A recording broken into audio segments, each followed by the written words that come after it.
to take this still up. Wait, see that? What? Hold on, we're.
Okay.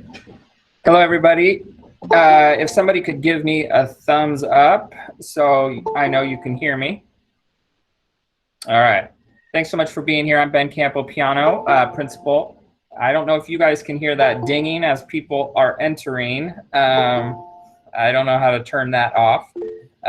But we are using Google Meet today instead of Zoom, just to familiarize those of you who haven't tried Google Meet. As a staff, there are a number of teachers who may utilize Google Meet. So between Zoom and Meet, those platforms, I just wanted to get people familiar with and comfortable with. If you can make sure that you're muted, that would be appreciated. And if you can use the chat if you have questions. I will be recording this meeting. I will be answering questions at the end, and I will be answering questions from the chat on a document for future distribution as well if we don't get to them. So I am going to get started. You will are no problem if you have to leave, if you have to, you know, turn off your video or run to the bathroom or just take off. I get it. We all got a lot going on, and people will be coming and going.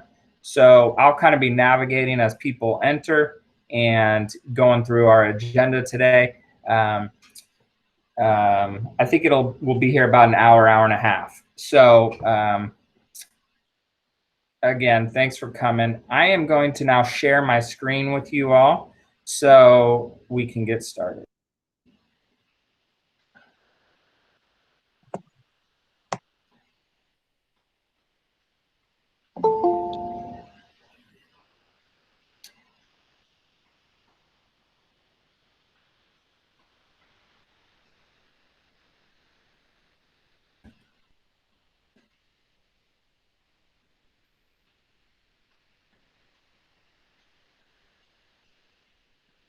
Okay, So, Sam, I see you there. Sam Gold, can you unmute yourself and tell me if you can see my PowerPoint here? Well, I can see that there's a PowerPoint there. It's too small for me to read on my screen, but I see that there's an agenda.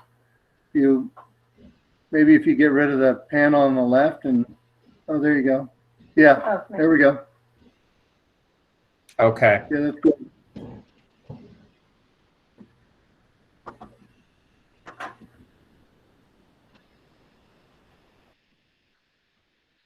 All right, everybody.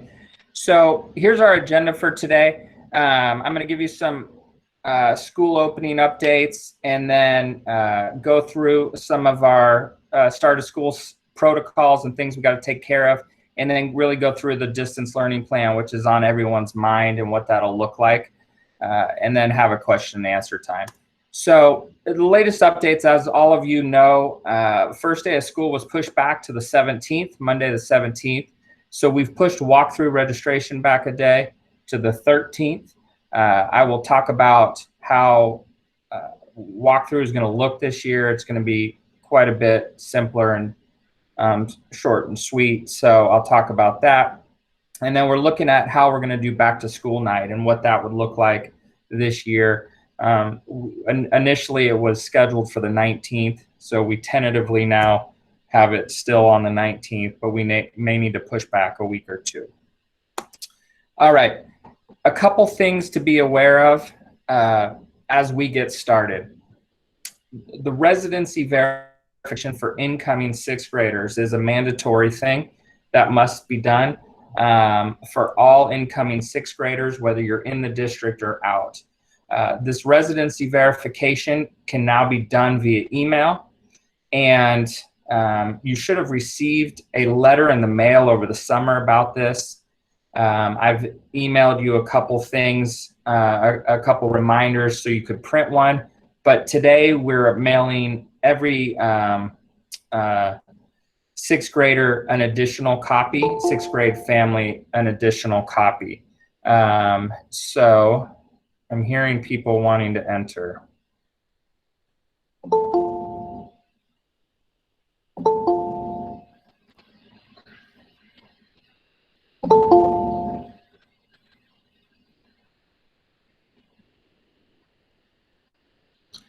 So if you're a sixth grade family, you can either print the residency verification form and take pictures of it and the necessary documents and email them back to us, or you can come into the main office between 9 and 11 or 1 and 3 p.m. this week or next week. That's a mandatory thing all incoming sixth graders need to take care of, and you know, it's something that we track and make sure it gets done for every family.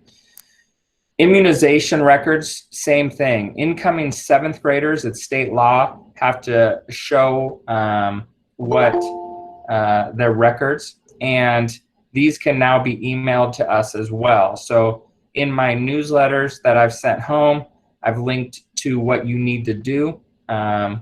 If for some reason you're not receiving my newsletter, please let me know. Email me and I will update that. And, you know, as far as immunizations go, you could also bring them here if that's easier for you. Taking pictures and emailing them works fine. And in my latest newsletter, I've sent the process for that, what's required and who to email it to. Okay, the data confirmation process is a process that every single family has to do every year, and it allows us to update HomeLink. So for those of you who are familiar, HomeLink is our process for grades, attendance, assessments, assignments, contact info, emergency info. So every year you're asked to confirm your data in HomeLink. Now, for a lot of you, that's really easy to do. You log into HomeLink, you click through the process, you press complete and you're done. But for some families who have never accessed HomeLink or just can't get in for whatever reason, we can help you with that. So we are remailing. Today we sent via mail, snail mail, directions on how to access HomeLink to all 6th grade families, because that tends to be where most hiccups are. But any family can reach out via email or the form I created in my last newsletter to ask for HomeLink help. So those 3 things are all things to take care of. There's been a lot of questions, from people of how do I register? What do I need to do to register? There is nothing you need to do to register per se, assuming that you are, Pine Hollow is your home school. So if you have questions about, am I registered or something, you can always reach out to us here at school, the office, or me. But it is something that naturally transitions from grade to grade. So when you see the term walkthrough registration, that's a bad term. We'll have to change it one of these years. It's not registration. You're already registered. These requirements, the data confirmation, the immunization, and residency verification, just ensure that we're compliant with everything. So if you can take care of those first 3 items, that's the most critical thing. Then the next thing to know is walkthrough registration. Walkthrough is Thursday, August 13th. There'll be 2 time slots from 8 to 11 or 4 to 7. You can drop in anytime you want. And, you just need to be wearing a mask. We are making this optional this year because of COVID. And some families just may, not feel comfortable with coming onto campus. And we also have instituted a concierge service fundraiser with the PTSA, where they'll go do walkthrough for you. They'll get your schedule, your Chromebooks, your yearbooks, your textbooks, whatever you need, and then hand deliver on the curb or to your house. So the PTSA website has information about that, and that's a really cool way to support the PTSA and kind of avoid the process. But the reality is, we're trying to be really flexible, and so walkthrough, although your kids are going to need textbooks for sure, and the planner and the other things that you get at walkthrough, I really want to be aware that some of you may not want to come. And we'll figure out an alternate way to get the stuff to you, or set up an appointment for you to come individually if that's a need for you or your family. But the real purpose of walkthrough this year is going to be short and sweet and simple. It's to get your student schedule, get the textbooks that they need for their classes, and then I'm going to let some more people in. And then, if you need to check out a Chromebook, do that as well. There'll also be an opportunity to pick up a yearbook if you ordered one from last year's yearbook. They've come in, and to ask questions to support the ETSA and that sort of stuff. But it's not going to be like walkthrough that maybe you've experienced at elementary schools or last year at Pine Hollow, where there's a lot of people and there's a lot of tables and there's a lot of steps. It's not going to be like that. It'll be you come in, and you have 2 or 3 stops, and we get you out as quick as we can. So your child does not need to attend. If you want your child to attend, that's fine. Everyone has to be wearing a mask. Please just be aware of social distancing and stuff like that. We'll have a number of volunteers helping out,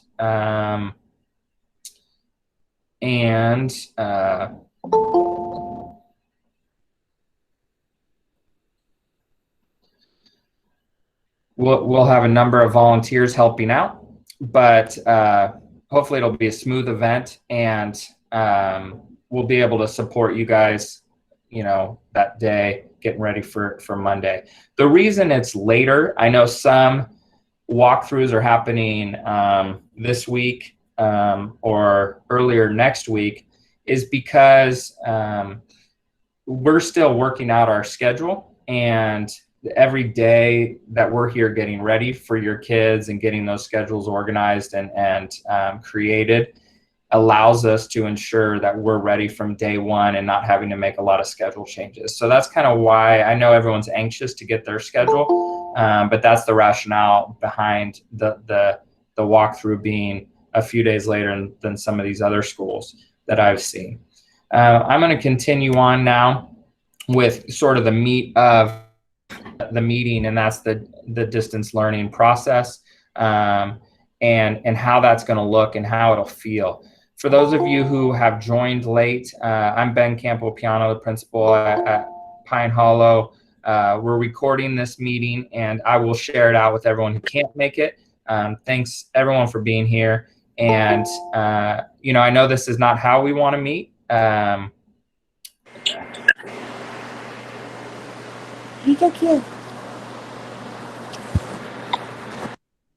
know this is not necessarily how we would prefer to be meeting right now, but as I keep telling my staff, we want to make the best of the situation we're in. This is a reality that we're in, and it's critical that we just do the best we can with it. So I know this is not the best forum for a meeting. This is the first time I've used Google Meet with this many people, and I'm learning. And I get that this is all a little stressful, so more than usual. So hopefully I can answer some questions today, kind of share the plan, and just let you guys know what we're doing to be ready from day one. One of the critical first things to know is what the day will look like. And a lot of you have seen on Facebook or talking to your friends, these schedules that are floating around, that the district and the teachers union are working out and ratifying soon, if not today.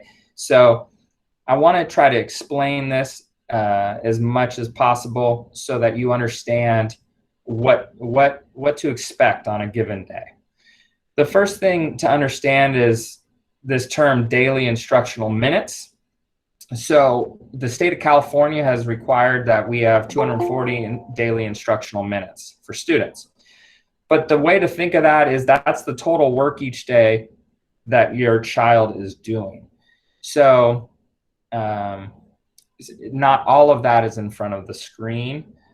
That's the total work they're doing. Even if they're doing it, minutes would count if they're independently working at home by themselves. So think of daily instructional minutes as the total work your child's doing each day, and that's set by California. The daily live interaction is a little different. That's a two-way interaction between a teacher and student. So it's live. It's via a Meet or a Zoom call, a phone call, that kind of thing. So, and that number is half as much, that amount of minutes per day.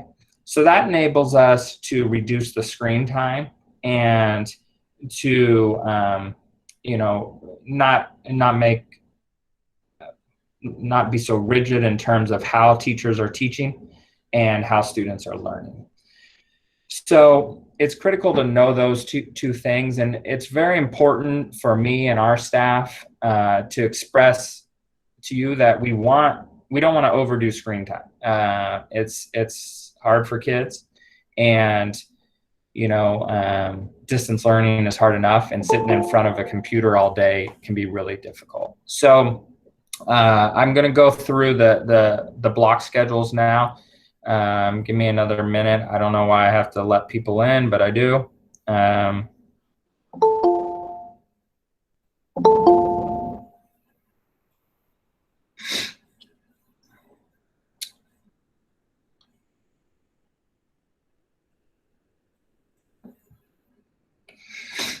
Okay, Sam, I'm gonna tag you to interrupt me if for some reason if I start to cut out or you can't hear me or whatever.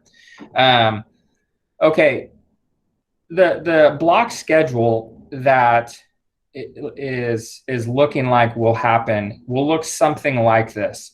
Our site might vote on a couple small tweaks, but generally speaking, this will be the middle school schedule across our district, and our site will be very close or identical. So what you can see over here is on Monday, Tuesday, Thursday, Friday, students will attend 4 periods. And what that means is that each teacher will be in that class with your child in a Google Meet or a Zoom call for that time. Now, that does not mean that they'll be lecturing that entire time or holding class that entire time, but that is technically going to be the period. So on Monday, Tuesday, Thursday, and Friday, we're going to start the day with some flex time where teachers are preparing and holding office hours and having meetings and so forth. And then first period will start at 9 o'clock. At 9 o'clock, your child would log in via the link to the Google Meet or the Zoom, and class would start. Attendance would be taken. The teacher would teach, 15, 20, 30 minutes, whatever that process is. And then the teacher has discretion at that point to end the meeting or, keep kids on the meeting, but give them independent or group work to do from there, or a little of both. Maybe have the kids all work independently for 20 minutes and then come back together at the end of that period. So the way to think of this is it's just like an in-person class where the teacher is going to go through some instruction, through some reading, through some writing, through some speaking, through some collaborative work and some independent work, and then monitor and check, and then pull everybody back together. So there's obviously a lot of discretion in how teachers do that. Some might do it 10, 15, 20 minutes. We do have to meet a daily live interaction threshold of 120 minutes. So, they're going to be monitoring that, but also trying to keep in mind that, we want to limit the amount of screen time we have, and we want to encourage the kids to work independently and not just be talked at the whole time. So in this example here, at 10 o'clock, class would end. They would log off. They'd have a 10-minute break, and then second period would start, or third period would start, depending on how we do it, at 10:10, and they would repeat the process. So they might have English first period and then history second period. After history, they would have a break for lunch, and then their next class could be science for an hour, and the next class could be math. So 4 of their 7 classes are going to be hit on Monday. That flex time at the end of the day at 2:10 is again a chance for teachers to have meetings, do office hours, hold interventions with small groups of kids or individuals, to call parents, all sorts of things. Now, the next day, the kids would have their other classes and a homeroom class that we are creating to provide extra supports for kids. So what the block schedule, I'm a big fan of the block schedule, and the reason is it's less transitions for kids. They don't have to deal with going into 7 different Zooms and 7 different classes each day. It allows teachers to be have more flexibility in what a class would look like, because they have an hour, and so they can do different things, and it just makes the distance learning process smoother and simpler if they're not having to worry about every class every day. So a couple other notes about the schedule is that Wednesdays will look different. They'll be shorter in terms of daily instructional minutes and daily live interaction. Wednesday will be shorter across our middle schools in our district.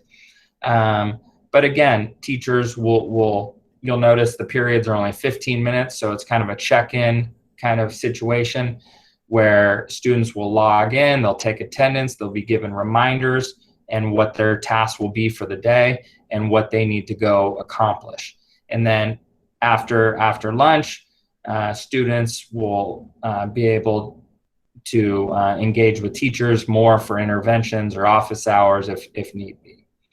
So that's the sample block schedule. Ours, our staff needs to do some final tweaks and votes on this, but this is looking very much how things will turn out at Pine Hollow, which is very similar to the middle schools across the district.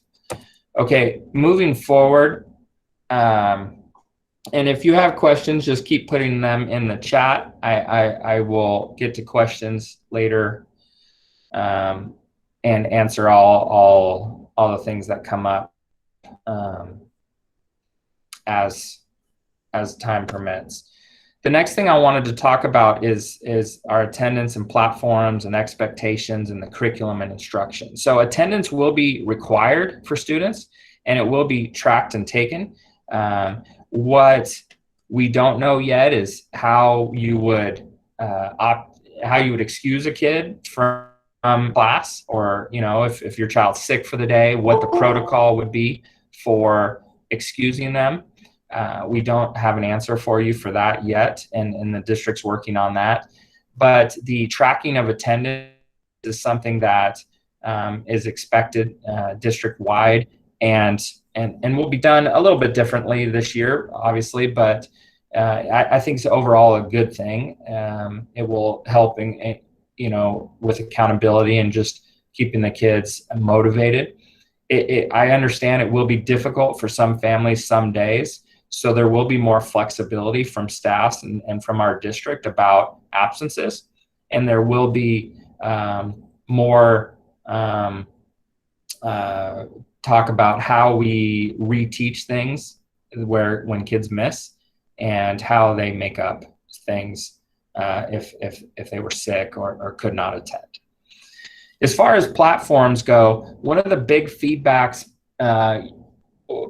pieces of feedback you all gave us last spring and gave the district last spring is that there was just too many places to check and too many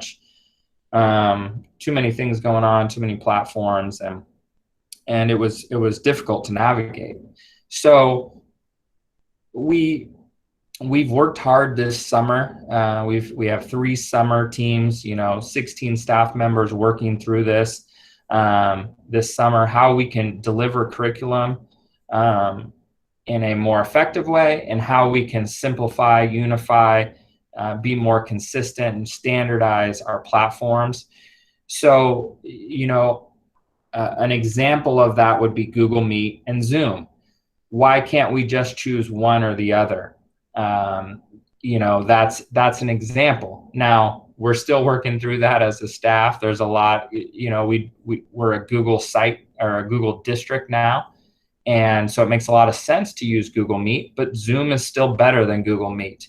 And most teachers still want to use Zoom. So there's some things where we're still working through, but our overall goal with the platforms is to try to limit and simplify and make them more consistent and standardize across the board. So when you're checking 7 sites, or when you're checking your home link, or when you're checking classrooms, you see it's easier and faster for you and your child to understand what they need to do and how they need to do it. So it's not going to be perfect, but it is one of our goals, and we hear it loud and clear over and over that parents really need fewer places to look, and it helps students too. So to that end, we are a Google district, and that means we're using Gmail and Google Calendar and Google Classroom and Google Sites. It also means we're looking into using Google Voice, which allows teachers to use their cell phone to connect with kids and parents, and Google Meet. And nobody likes Google Meet as much as Zoom, unfortunately, so we're still in the works there. But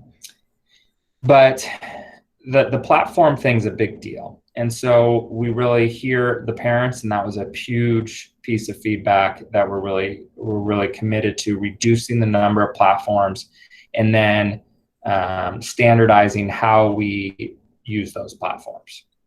HomeLink is still going to be used for grades and attendance and that sort of thing, and it's critical that you're checking that regularly. But HomeLink is not a great portal for seeing what is needed to be done. So, for example, on Monday, you log into HomeLink. It's not going to be great for you to use HomeLink to be able to see, here's what my child needs to do for the week.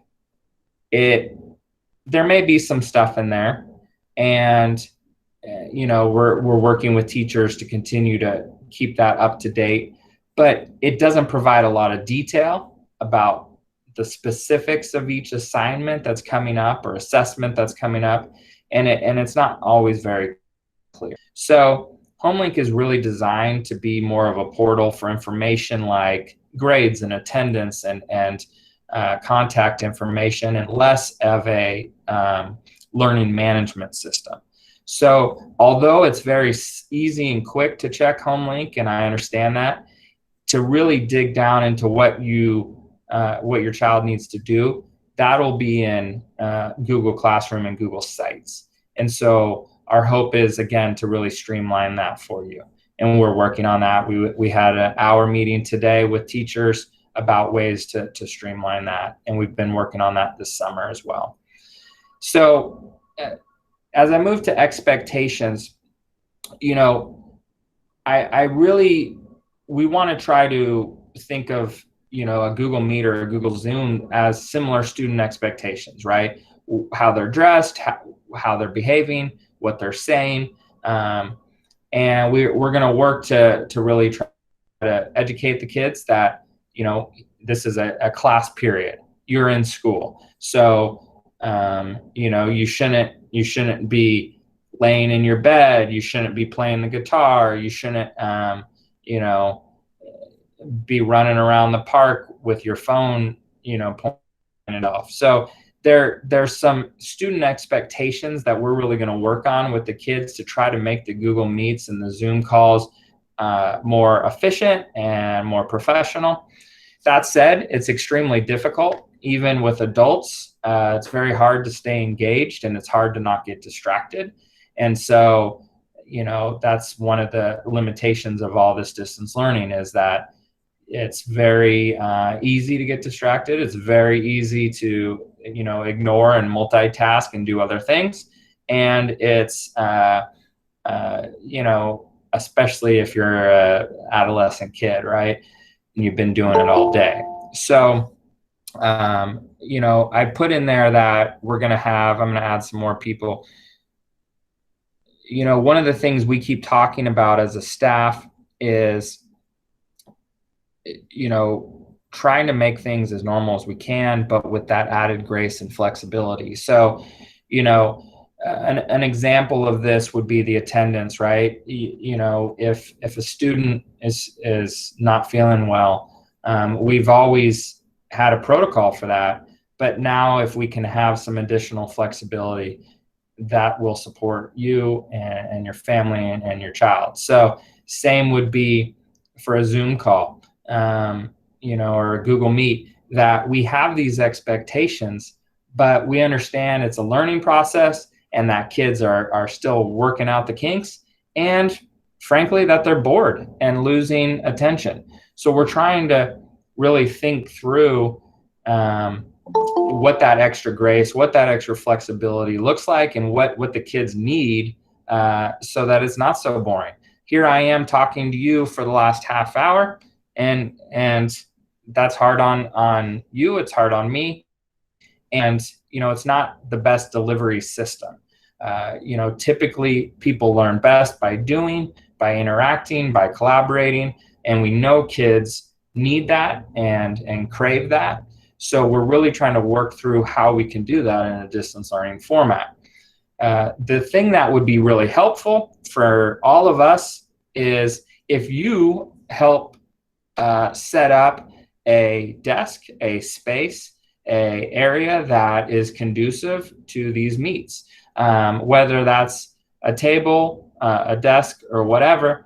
If it's a spot that can be quiet or semi-quiet or secluded, if it is a spot that can be free of clutter and be appropriate for learning, that would really help us. It would also help us if you talk to your child about how they behave in a conference call, what they wear and how they present themselves, and what's expected of them to be a learner and a scholar and mature. So we're going to work on that with the kids, but coming from you, that would be really helpful. I think it's also critical for their success if they have a comfortable spot that's, ergonomically correct and has everything they need, and they're not running around every day trying to figure that out. I know that can be hard with families that have 2, 3, 4 kids trying to navigate all this.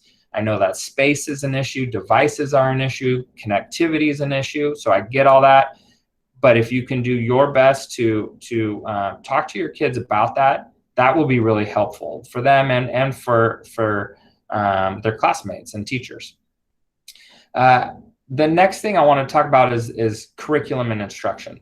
So we're called by the state of California to do what we would do in person and really go through those standards and dive into stuff the same. Some reductions in the amount of content it's only natural reality that there's going to be some reductions in the amount of content that's delivered and what content can be delivered appropriately in a distance learning format. So, where in the old days, a science class may be able to do a certain lab that is really hands-on, that might not work in a distance learning format. So that content may be tweaked or eliminated for a time period. It may, instead of lasting a week, maybe it's a period. So there is just a natural reality that the content will have to be tweaked.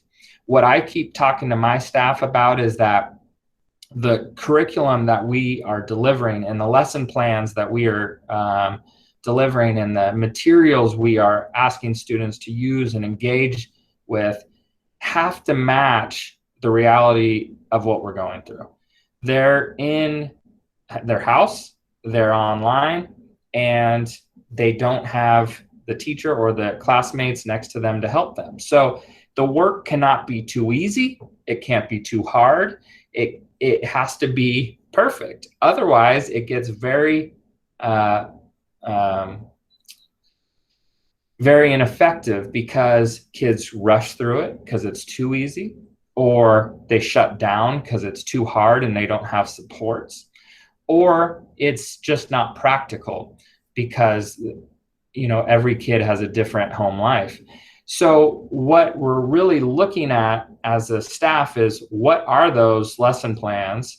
What is that content? What are those lessons and units that really work in a distance learning format? So things that traditionally we've done, maybe we can't do, and maybe things that we haven't talked about in the past, we'll talk more about this fall because we'll be in distance learning. So to me, this is a critical component in helping students be successful as teachers and as staff and as educators. We can't just scan the document that we did last September 15th, put it on Google Classroom and say, do it this September 15th from home. That's not how distance learning works effectively. So what we have to do instead is say, on September 15th last year, we did this lecture, this worksheet, this group work, and this project. And we did it in class in these steps. So how can I tweak it now to work in a distance learning format so kids still learn the key components and master, the skills and stuff they need. And that takes a lot of time as a teacher, right? Every lesson has to be tweaked. Every project has to be tweaked, and every assignment has to be re-looked at. And so I'm really trying to work with my staff to really think about, is that appropriate for distance learning? And if not, how can it be tweaked? We cannot, and I'll stress this a lot, just scan things and put them on Google Classroom and call it good. That's just not going to work. And we saw a lot of that in the spring at all across the country. And what ended up happening is kids rushed through it, kids ignored it, or if it was too hard, they shut down, or parents shut down, and the learning and frustration just becomes bad. So curriculum instruction is really critical. Our teachers are getting a lot of, there's all these, they're kind of getting inundated with ideas around the country about ways to do distance learning. But I've been really proud of our staff this summer, taking this head on and really trying to figure out what would work best. So today I met with our curriculum and instruction team for an hour. We talked about how we'll assign homework, for example, how much homework is appropriate, what days of the week we should assign the homework, what hours of the day we should post it so that parents have a consistent time that things are posted and where they're posted, so you guys have an easier job at navigating it all. We talked about the rigor of the work and how difficult it should be versus an in-class where you would have more supports. So, it was really cool to be part of this great staff and the steps they're taking to improve. And I think you'll notice a difference from the spring. I know you will. It won't be perfect. We're making the best of a bad situation and a tough situation, a challenging situation, but it will be improved. And one of my goals is to really, really make sure that we're all working our best to make those tweaks, both for curriculum and instruction and for assignments and for consistency's sake. All right, I'm going to move forward. So assignments, grading, and assessments. Typically, what you would see is a lot of this in HomeLink, and I'll stress again, HomeLink is nice because it's all in one spot. It's on an app on your phone, and the kids have access to it. You have access to it. Parents like it. They can see their attendance and they can see different things on there. But the reality is, when it comes to seeing what's coming up and what assignments we got to tackle, you're really going to want to make sure that HomeLink is not just where you live.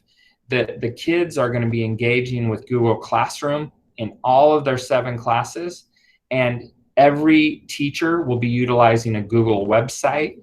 So that's where they'll be putting all the info.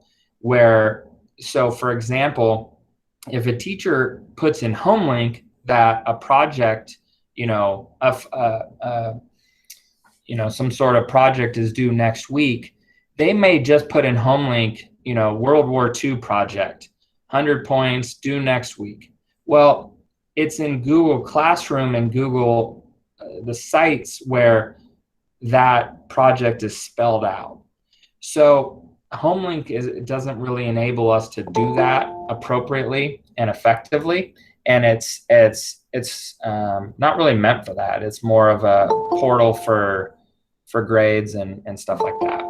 So again, I'd encourage you to not stop with HomeLink. HomeLink is fine to continue checking, but to understand the work, the kids are going to be living in Google Classroom and on Google Sites, and as parents, that's what you'll need to do as well to support your kids. Now, what we're trying to do is again standardize that process for you guys and your kids, so it feels simpler and smoother from your end. One of the things we've talked about this summer is having standardized due dates at the end of the week. So, for example, all work in the school is due at 9 p.m. on Sunday night, and giving kids the full week and weekend to do work. So that is something we're hoping to roll out, and teachers really like that idea, but it's something that we all need to agree on together next week when teachers report. So the teacher groups that I've been working with this summer, that was one suggestion, because that was a big feedback given to us, is that it's really hard when every teacher is assigning things at different times and collecting things at different times. And it makes it hard to schedule our devices. It makes it hard to schedule our Wi-Fi. It makes it hard to schedule our support for our kids, and to track it all. So we've talked about having a due date that's consistent across the whole school each week. We've also talked about how we can all post work, a weekly work log on Monday mornings, so that parents and students understand what's expected of them in each class on Monday morning. We've also talked about posting of assignments by 9 a.m. Each day. So my hope, and this has all been driven by our fabulous teachers, and they return officially paid on Monday, and on Monday we're going to be finalizing these sort of things for assignments and the posting of work and due dates. And I'm hopeful that we do come to some really clear, uniform policies and protocols around this. One thing to know about assignments and grading and assessments, that your kids are still going to have them. We're going to be more flexible, but it's important to understand that rigor is still going to be expected of kids, even in this distance learning world. There still will be tests and different things they're expected to do, essays and so forth.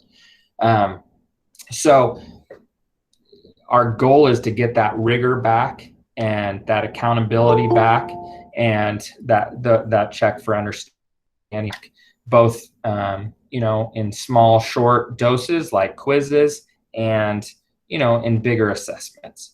That, I believe, is a good thing. I think that's something that a lot of the feedback that came in last year was that our kids aren't learning. Our kids aren't being challenged, and our kids aren't progressing as much as they need to. So what we don't want is, it's a balance we got to strike. But what we don't want to be is too easy on them. What we want to find is a way to challenge them and still have that grace and flexibility. So, the kids will have grades A through F. They will have report cards. You will be notified if they're, not engaging and not keeping up their grades, but, they will have grades and they will count. This is, it is middle school, so it's not going to affect their college careers, if you will, but, it can certainly impact if they want to go to Clayton Valley Charter and get into a certain, academy. It can certainly affect if you want to move on to a private school. It can certainly impact next year's sports, depending on what happens with COVID.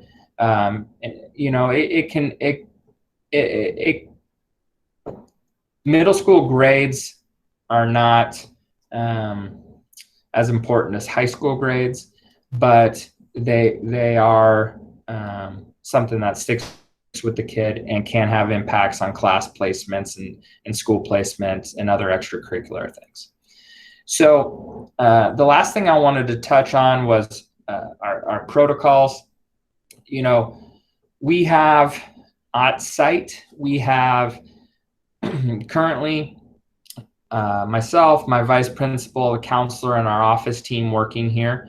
Teachers are going to be allowed to report to campus starting next Monday and work from their class. They also have the option to work from home, which is a good thing. A lot of them have kids across the district and stuff going on, and you know, they need to remain healthy and safe and take care of them, their family too. So what they have come up with as a teachers union and our district is that, you know, they're working their normal day, they're checking email daily, they're replying to you within 24 hours. They are doing a normal work day. It might look a little different, but they are working their full day.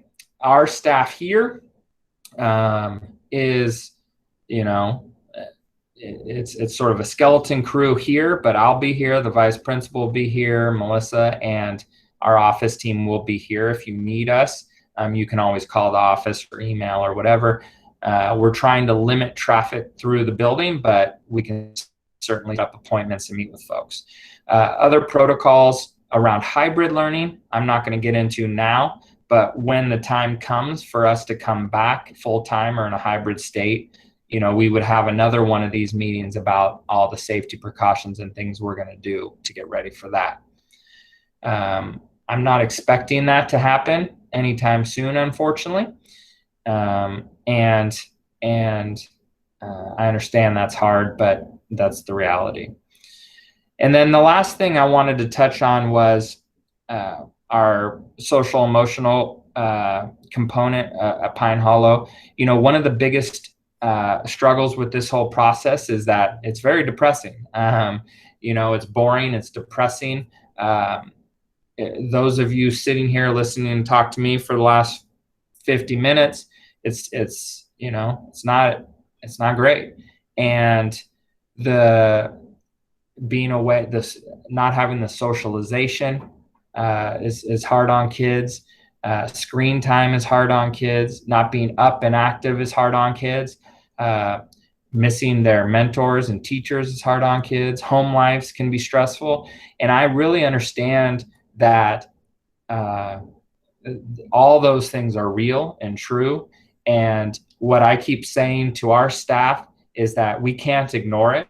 We can't ignore the fact that everyone's home life has been thrown really for a loop, that you know, we can't just brush that away. So we are going to try to continue to engage your kids in different ways through positive rewards and fun things and activities and culture building.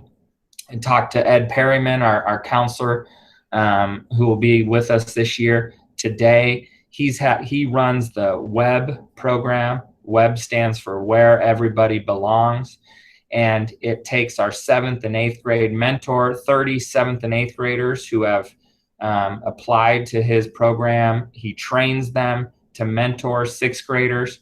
That program will continue, and we talked today about how they can reach out and welcome 6th graders and then mentor them throughout the year, even in a distance learning world. The PTSA is really looked at how we can support families and students during distance learning where we can't do a homework club or a tutoring club on campus. How could we have a distance learning assistant that is calling your kids and checking in on them? And it's not just the teacher calling when they're doing poorly, but it's somebody who's checking in and encouraging your child, bugging your child, and reminding your child and cheering your kid on. It's not their teacher, it's not me, it's not you, it's someone different, another adult that they can connect with. So I'm really trying to figure out ways to support kids through this process. We have like I said, these 3 teams. One of the teams is our culture and community team. And that team is made up of 6 people who have been meeting all summer with different ways to try to support kids this year. So whether that's fun things or sending them things in the mail or different reward systems, we're going to do our best to really try to help kids through this. I get that it's hard. I get that it's frustrating. You know, I get that everyone's going stir crazy, and even more so for kids who we know need to get up, to move around, to socialize. So that's the last thing I really wanted to touch on. And, you know, I'm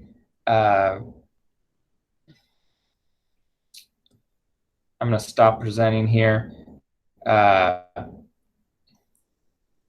So that's the last thing I wanted to touch on. But, you know, for me, one thing I know is that during times like this, kids are on computers and on phones more, and that's not, all the research shows that's not good. So I would highly, highly encourage you, if you're not doing so already, check their apps, check their Snapchats, check what they're doing on their phones. I would highly, highly encourage you to try to limit. And I would also make you aware that all of our kids across the country, middle and high school kids, are they're creating false accounts or secondary accounts that you may not know about. They're deleting their apps when you check their phone, and then they're adding their app later when you give the phone back. They're using the app, and then they delete the app. They use the app, they delete the app. So there's a lot of things that are troublesome when kids have more screen time, and I would really encourage you as parents to look into that. You know, I read an article recently about how much more the child online child abuse has picked up since COVID started, because everybody is online, and what that is leading to is more and more people in these you know, social media pages. So keep that in mind. Keep in mind that if you can have your kids run around, encourage it and support it, we will as well. We tried to create a schedule to limit screen time, and our staff really believes in that. I believe in that. So we're going to try to reduce and limit that as much as possible. But the social and the emotional component of this whole thing is something we cannot ignore. We can't sweep it under the rug. I will do my best, and I'm going to direct our staff to do our best to support in this whole thing. Okay, so I see 42 things in the chat. So I'm going to go through them, and then I'll start taking some questions. Again, if you need to bail, that's fine. If you joined us late, this meeting's been recorded, and I'll post and share it. Thanks again for coming. I'll stay here for another half hour, and if you guys want to stick around, I appreciate it. Okay. What's the email address for sending proof of residency? I'll type that into I sent that in my newsletter yesterday, and I will make sure that's on the website, and I just added it to the chat.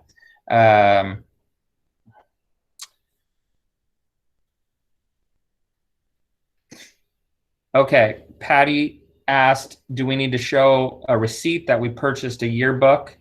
No, you don't. We have a list of everyone who purchased, and at walkthrough, we will, you'll walk up, you'll say, I purchased a yearbook. We'll go down our list, and we'll hand you that yearbook and check you off. I couldn't hear about the ID verification code that is asking in HomeLink. Okay, so if you're struggling with HomeLink, we are remailing all 6th graders their ID verification code and access to HomeLink. If you're a 7th and 8th grade parent and you're struggling with that, just reach out to us and we can help you navigate that. All families need to update their home link. That is a mandatory step you can take now. Log into your home link, update, go through all the steps, make sure it's correct. That's where I take emails from to email you. That's where we get the numbers to call you for robocalls, etc. Okay, Shelly says, my incoming 6th grader never got anything to choose classes. Is there something where we are supposed to do that? Yes. So let's say your child never did that, or you never got it, or whatever. We can do that now. So you would need to email me, and I would put you in touch with my vice principal, Mrs. Brennan, who I will put her email address down here. She handles our schedule, and she can tell you what options you have depending on your grade level. Okay, special ed process. You know, I was in a meeting today with the district office about IEPs and 504s, and the process. It's unfortunate because the state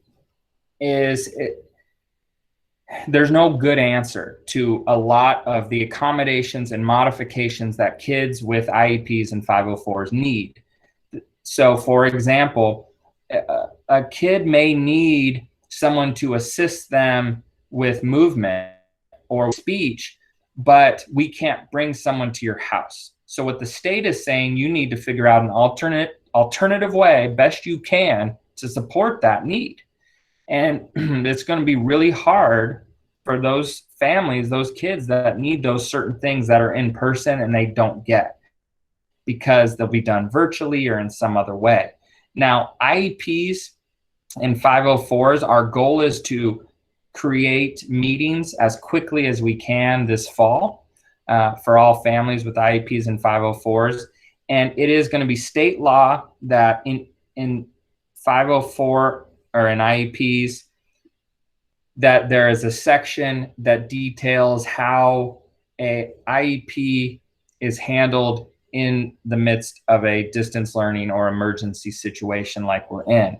So if for those of you that have a student with an IEP, have a student in special education, or those of you who have a 504, what we'll be doing is we're reaching out to you, setting up these appointments. I would prefer them sooner rather than later, and figuring out how the accommodations or modifications will be tweaked to match the distance learning. But to be quite honest with you, it's going to be extremely difficult for those kids that need the in-person and they don't get it. So, you know, we're going to be creative and we're going to do the best we can, but that's going to be really, really hard. And there is no good answer. A lot of people have said, well, can special ed assistants come to our house? Can we meet them at the library? Could we meet them at the park? Could we do different things like that? And my gut tells me the answer will be no, although the district office and you know, the state is still working out if there's options around that, but I see a lot of issues with that. So the reality becomes, how do we do it via Zoom, and how do we do it via Google Meet and other ways? And it's sad, but it's not going to be enough. And it's something where our teams are really going to have to figure out how else to support kids with those needs. Stephanie asked about special ed registration. If you are an incoming kid and you're wondering where your IEP stands, you can email us, but we get those records from the feeder school, and we'll be reaching out to everyone who has an IEP and a 504. Again, my goal is I would rather us re-meet this fall, even if your meeting's not due till later in the year. I'd rather us meet sooner because things are changing. Okay, Jessica says, is my daughter still able to get assessment to get her in the correct classes? She was supposed to get assessment in March. So if I think she's talking about special ed assessment or a 504 assessment. If that's you and something was supposed to happen in the spring, reach out to me and Melissa, and we can make sure that is scheduled as soon as possible. Okay, Carmen asks, are any of the daily instructions from teachers being recorded? I wonder just in case we need to reference what the lesson of the day was. Okay, great question. We talked about this today. In the teacher MOU, as of now, it's stated in such a way that I can't require teachers to record. So we're going to encourage it, and some teachers might do it. But what I can make sure is that the teachers have an alternative way to teach whatever your kid misses. So if your kid's absent and there's no recording, my question to the teacher would be, how are you going to deliver him that information? So a recording can be really good. It can be tough for kids, but it can be really good in a lot of ways. But it won't be required, at least as of now, for teachers to record. But again, I will be talking to my teachers with, hey, how are you going to be flexible? You're going to have a number of kids missing class. You're going to have a number of kids checking out mentally during your class. How are you going to reteach? How are you going to re-instruct? How are you going to check for understanding the next day? How are you going to help kids who miss class? So good question on that. When kids get their schedules, will that include codes for Google Classroom and Zoom and all that? That's a really good question, Amber. We've talked about how we're going to simplify that process. I don't know if they'll be on the schedules, but having a document that they'll get at walkthrough or something like that. I don't know that we can personalize it for every kid that easy and email it to you or whatever, but that is one of our bigger picture goals, is to make access easy, using a one-stop shop on our website, having limited platforms and so forth. So sort of my answer to you is sort of yes and no. We're working on a way to figure out that. It may not be on their schedules, but we're working on a way to make it very simple for you and parents. Matt says 15-minute periods on Wednesdays. Yes, Wednesday is more of a check-in day.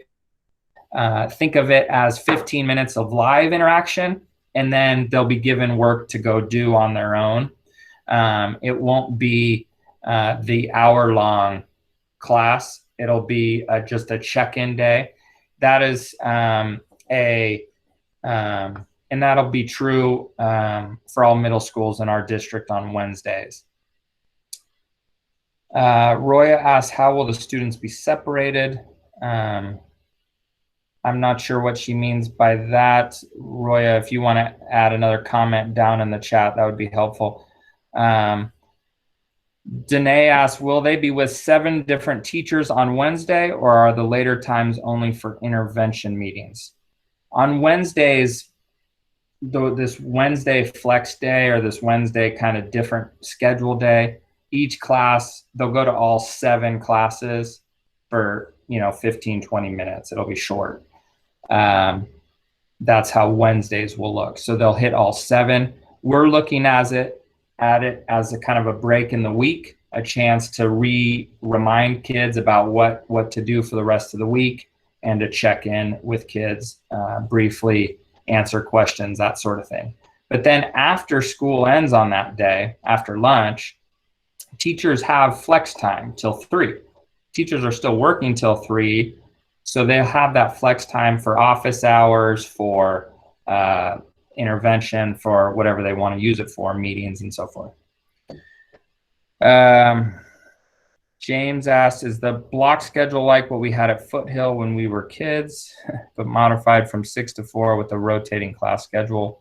No, nothing will rotate. They'll just imagine our 7-period day cut in half, basically. So, you go half on Monday, the other half on Tuesday, half on Thursday, the other half on Friday. Okay.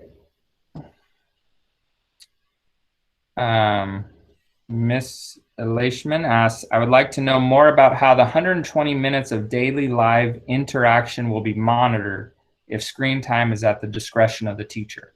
So it won't be at the discretion of they're required to provide 240 instructional minutes per day. So each teacher would be required to provide an hour.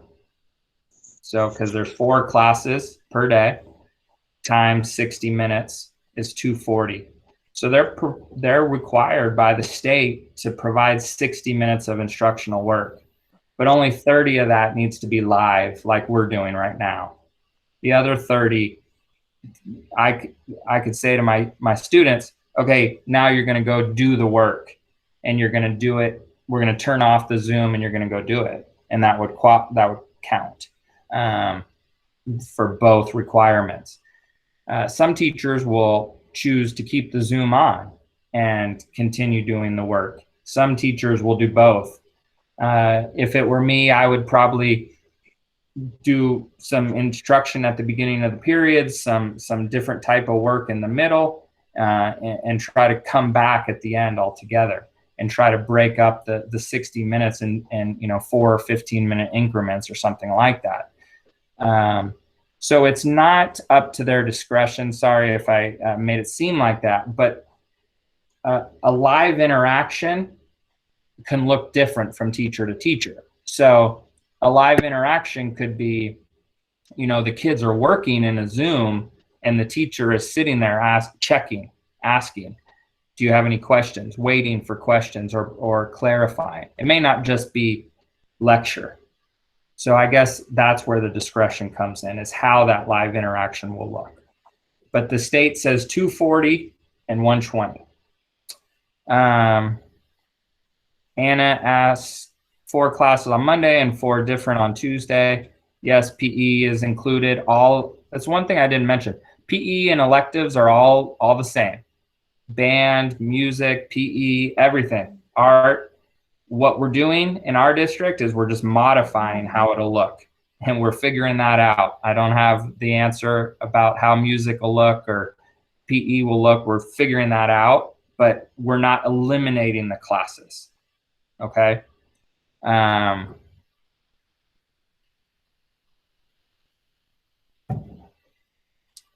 Myra asks, how would we know what teachers our children are getting? At walkthrough registration on the 13th, your child will be given their schedule with their teachers. How are we working with families for attendance accountability for working parents? Some families might have to do learning instruction on different hours.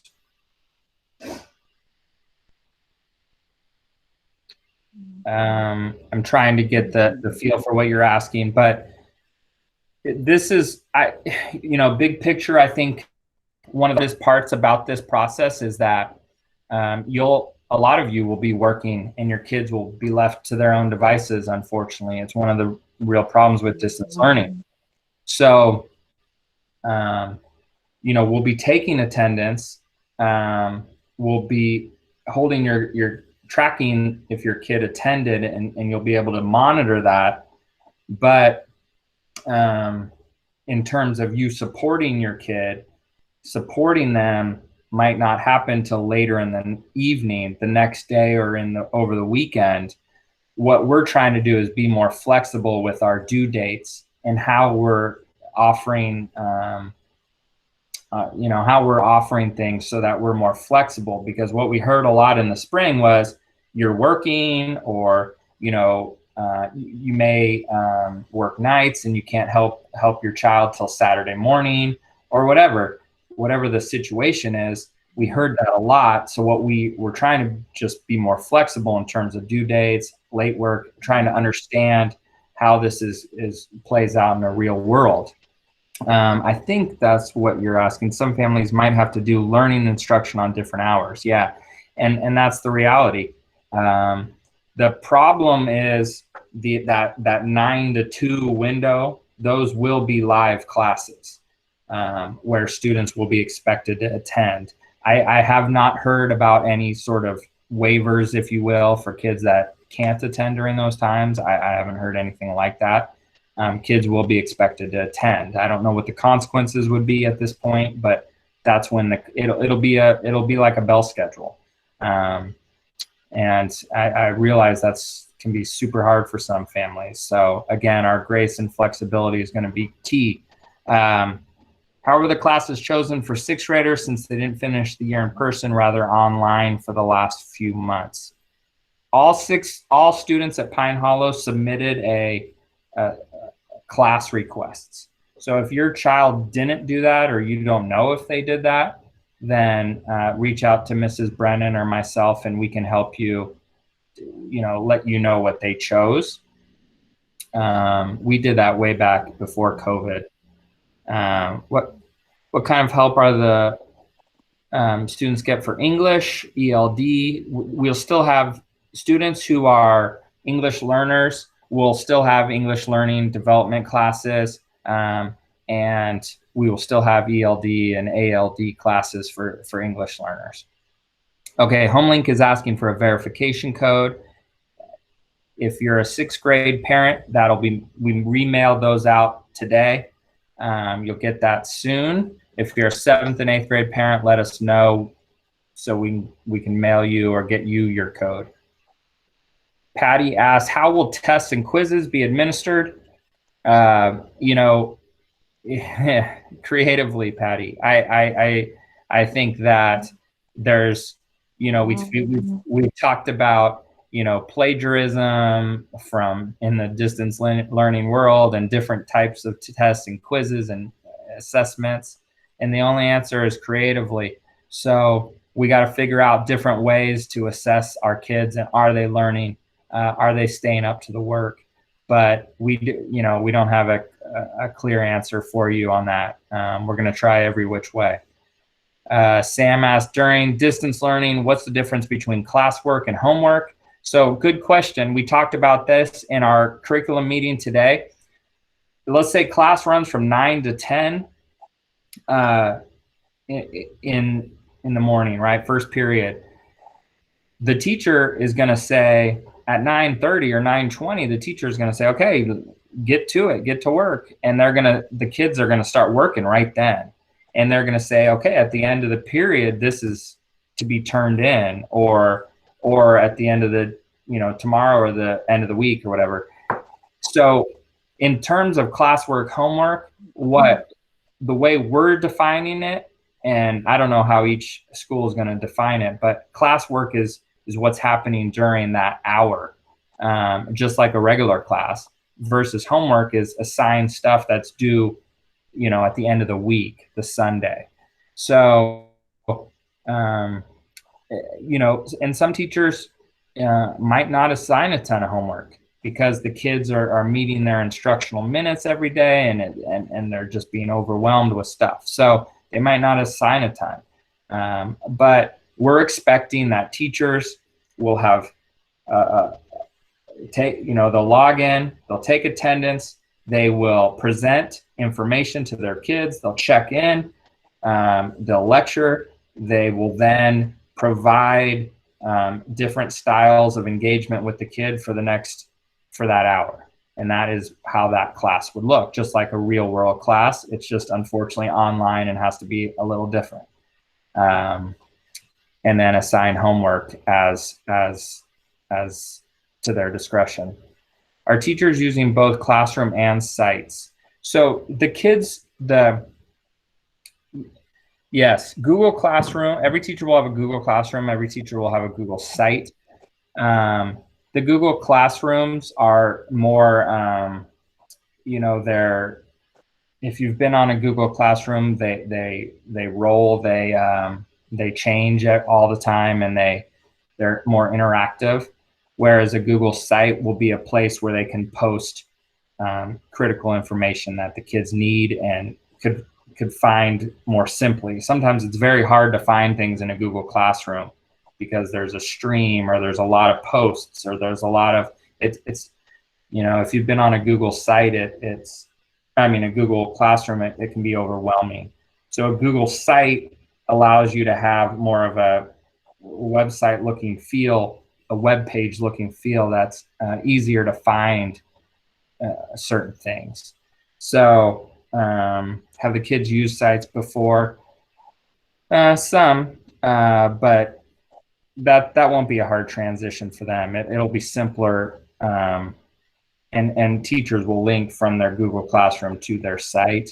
It'll be simpler for you as well as parents, because Google Classroom can be very overwhelming for parents. And me as an administrator, when I go into a Google Classroom, I don't know that Google Classroom very well, and I'm trying to navigate it.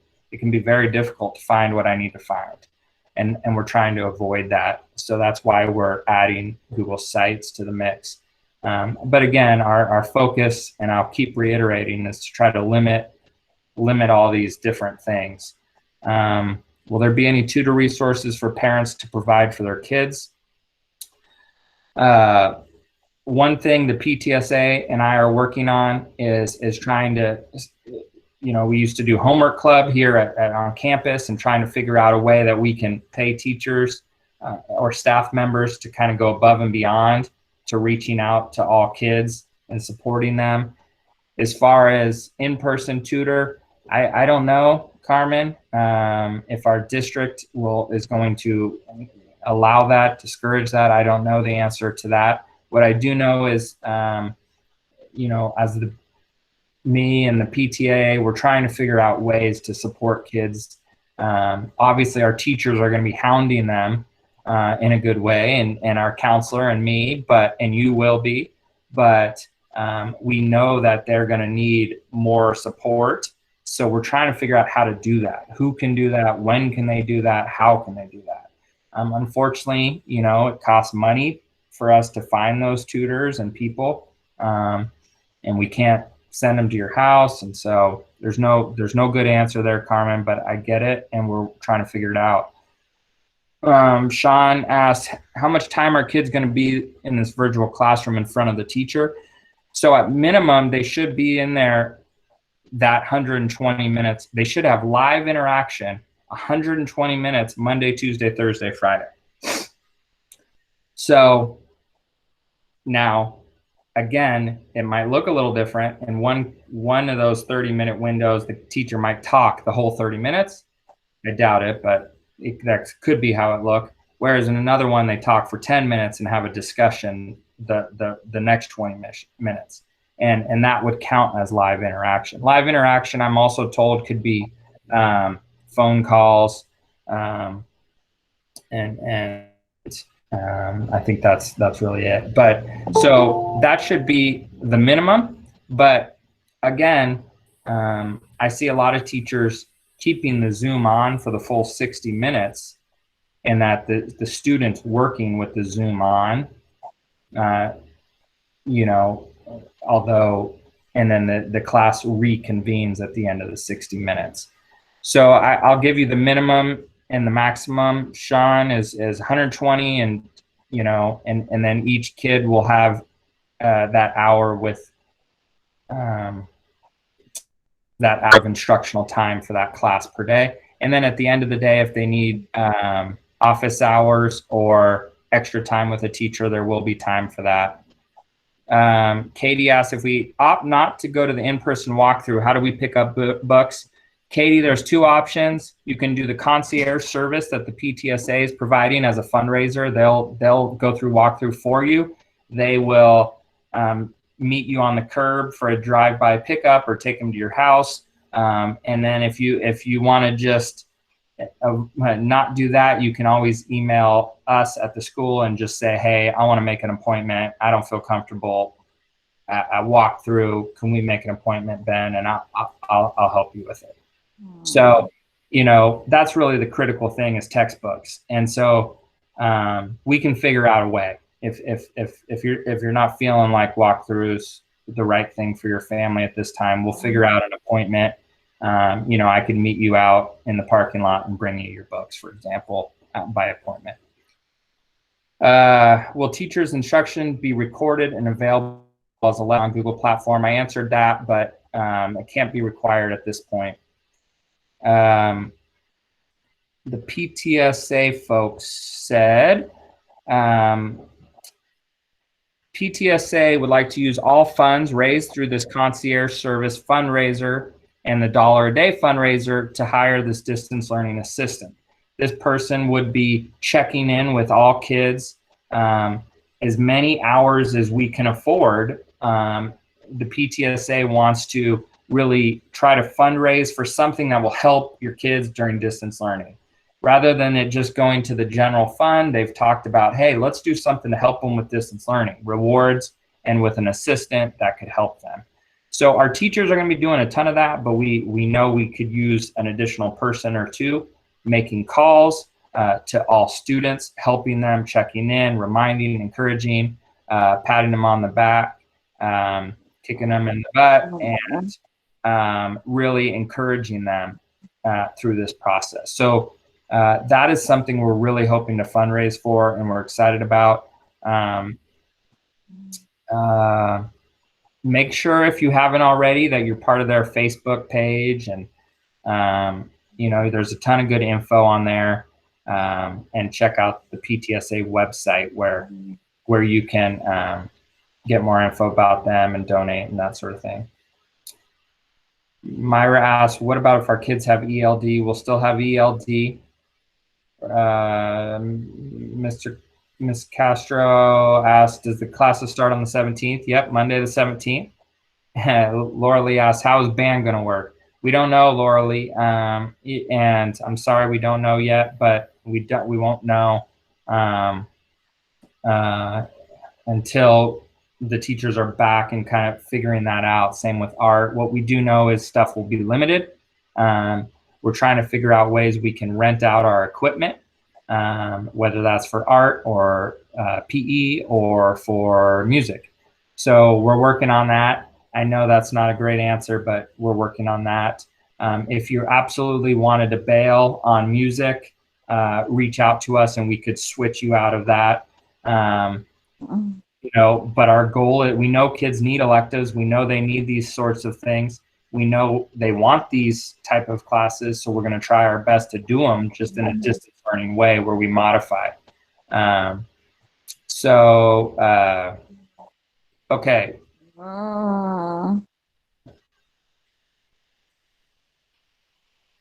Is Aries portal the same as HomeLink?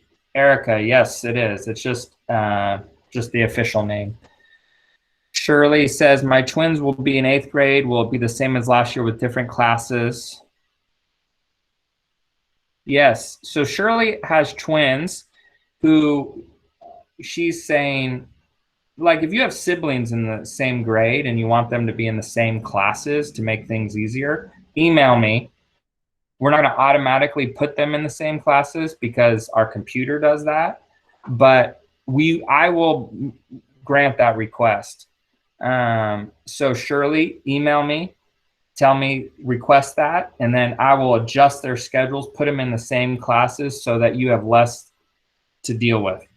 And any family with siblings can do that. Will Clayton Valley Charter have issue with legitimacy of completed coursework of an 8th grader exiting from Pine Hollow? I don't know. That's I hope not. We're gonna try to be as rigorous as we can.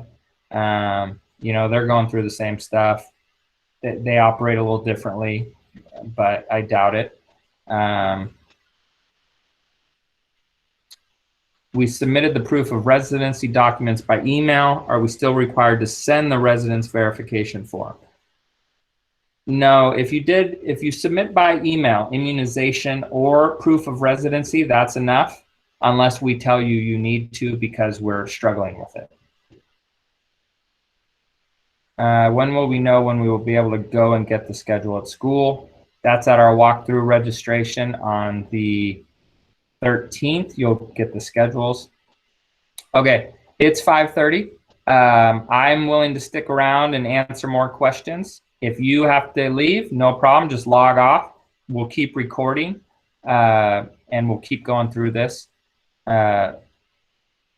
If there's still 100 people on here, so thank you all again for coming. If you're not getting my newsletter, please email me and let me know. Or if someone else in your family needs to get their newsletter, please let me know. Make sure you're checking our school website. It's up to date. Please make sure you check that. I'll keep going here though.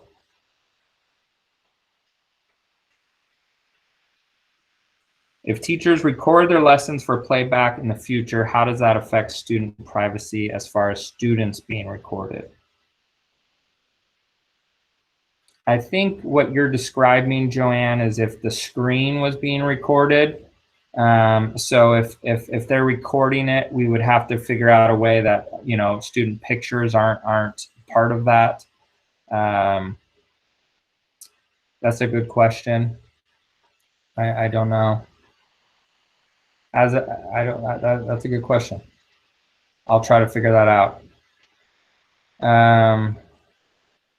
Is there going to be band? How will that work? Unfortunately, I don't know yet how it'll work. There will be band, there will be orchestra, there will be art, but they'll all be modified to try to match a distance learning world. So we're trying to figure out how to get you guys equipment you need, whether that's instruments or clay or you know, balls or hula hoops or whatever, to match the classes. But we're trying to figure that out now. If you need to change, Rebecca, if you wanted to take your kid out of band, email us so that we can do that. Troy asks, how will PE work? PE will be just like any other class. The kids would, you know, be taught something. They'd be engaged in a live in interaction with the teacher, and then they would go do.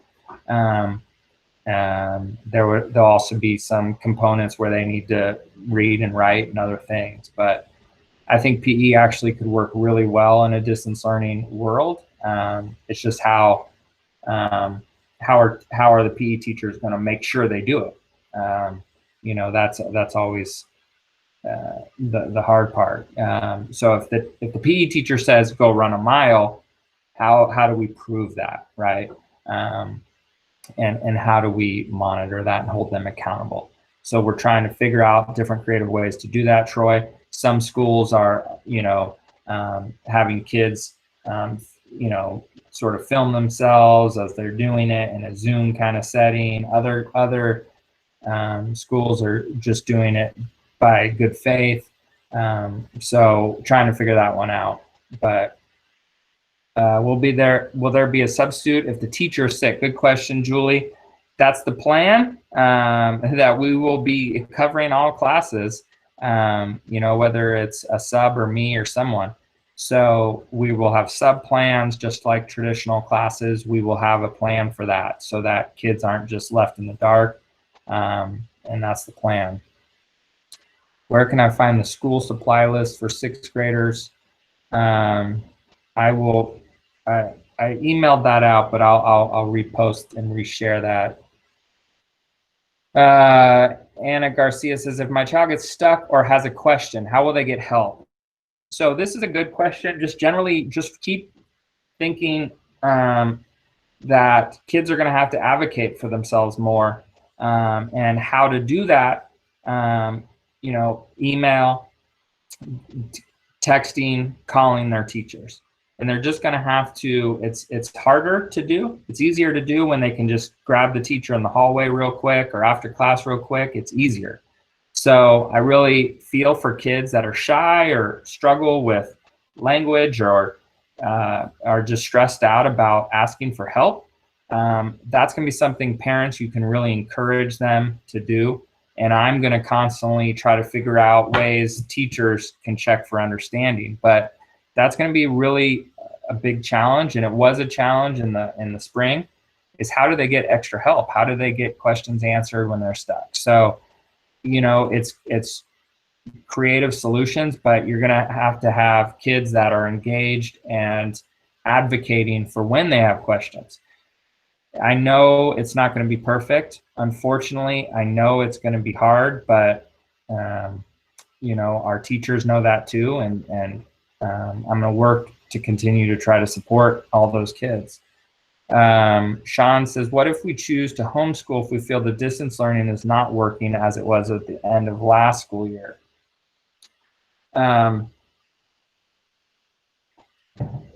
So if, I think Sean's referring to like an official change to homeschool. either through an independent study program in our district or outside the district.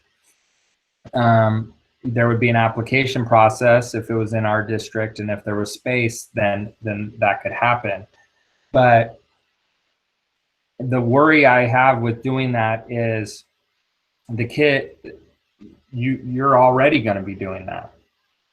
I mean, the reality in this setting is that your kids are at home and you're trying to help them and you're trying to work and you're trying to take care of your family, and that, so moving to like an independent study situation, I don't know that that would gain you anything, if you will. It might take some stress off because there's less, like, you know, you're not covering 7 classes, or you're not, you know, the rigor may not be as much, but I don't know that that would gain you a lot. It might reduce some stress, I think.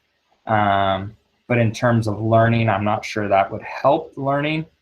That each family is going to have to decide, and then there is an application process on the district website.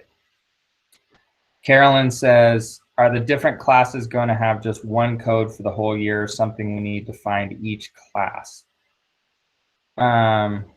Google Classroom should only have one class the whole year. Those of you who have kids who have a 6th grade and you have a rotating elective class each quarter, you would have a new elective class each quarter, thus you'd have a new Google Classroom each quarter, thus you'd have a new code. But typically, if you have 7 classes, you have 7 Google Classrooms, you would have 7 codes the whole year. I know there was some struggle with that last spring, though. Liz says, will students have small group assignments in order to continue to teach, encourage working as a team? Absolutely, absolutely. We've talked a lot about how we can do pair work, group work, whole class discussions, and different strategies in a virtual world. It's obviously hard. I mean, looking at the 70 of us still left on this call, it's not easy to do. You know, some people are here, some people are there, some people are looking, some people are multitasking. It's very hard to do, but absolutely, we want to still encourage different types of engagement. So yes, we're working on figuring out all those ways. Miss Castro wants to drop off books. You can come by during from 9 to 11, the office is open in the morning, and 1 to 3 in the afternoon, the main office is open. If you need to come to the main office or school, just wear a mask. Bradley asks, if I have updated data through HomeLink and site says immunizations are up to date, do we still need to email them in? Yes, Bradley. All incoming 7th graders need to submit this fall the required immunization records. And I sent out the email where you can email them to, and if you can't do that, then you could come to the main office from 9 to 11 or 1 to 3.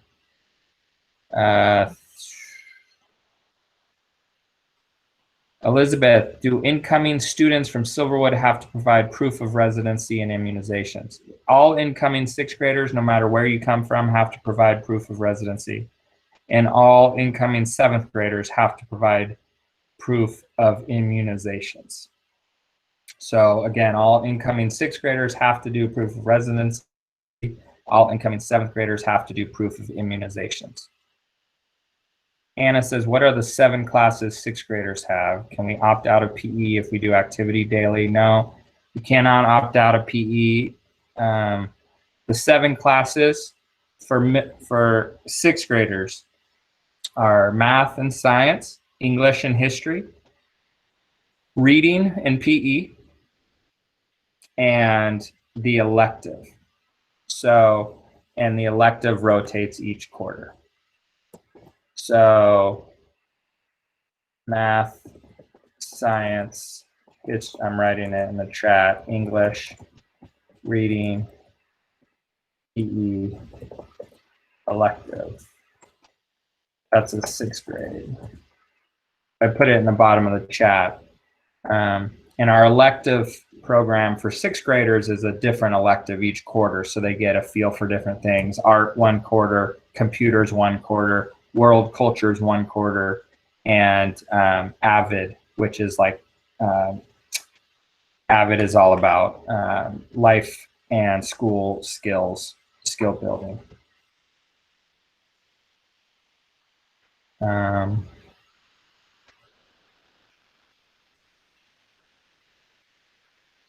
Oh, I like that, Troy. My daughter is suggesting the Runkeeper app. That's cool. And then they could take a picture of their app of how much work, how much activity they're doing. I like that. I'll mention that to the PE teachers.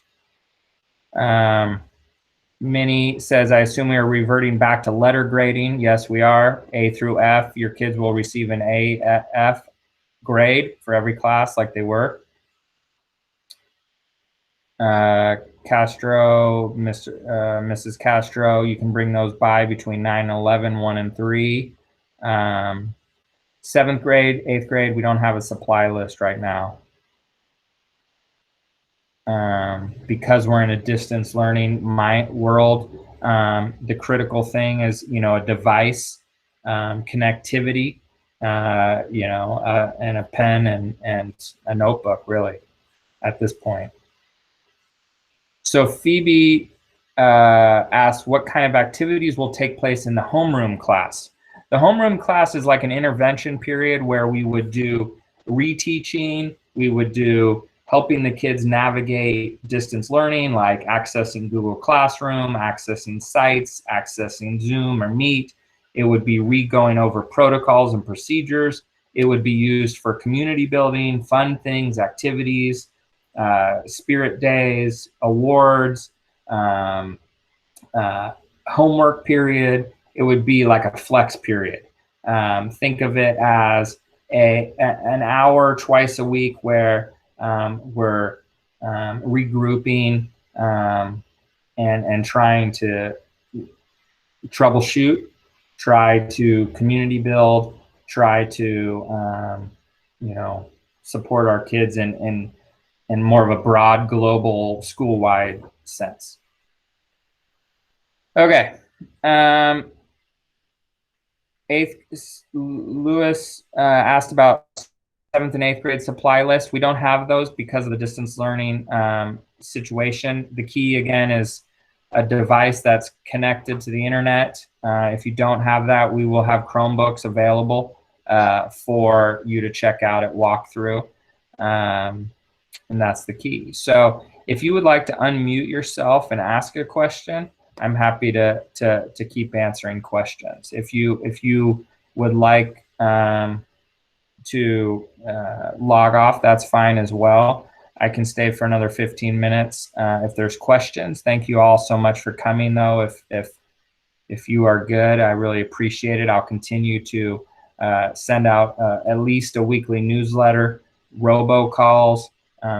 Yesterday, you should have received a newsletter from me, and you should have received a robocall from me.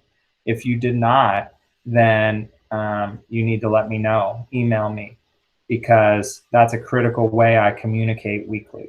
You can always find my newsletters on our school website. I post them on Twitter, I post them on website, and I post them on our parent Facebook group.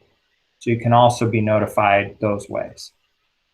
All right. Okay, if you want to unmute yourself and ask a question, go ahead. I'll stick around. I have a question about 7th grade immunization. Okay. So I don't know about others, but for Kaiser in particular, it's a little challenging to get an appointment. We think we're going to get it done before the first day of school, but is it a hard requirement, since they're not going to be physically amongst other kids, to get that done by the first day of school? Well, Phoebe, do you want the real answer or the technical answer? Whichever. We're going to try our best to get it done. We'll do whatever we need to, but it would be good to know. That's the best thing to do.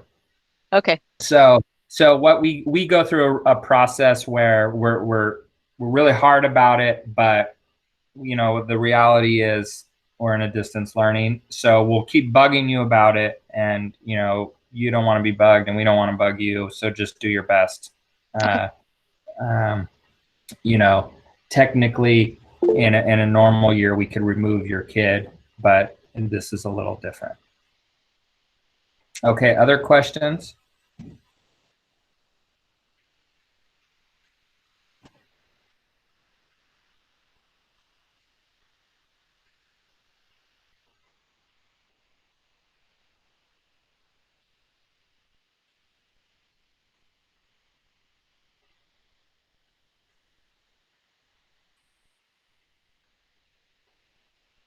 Okay.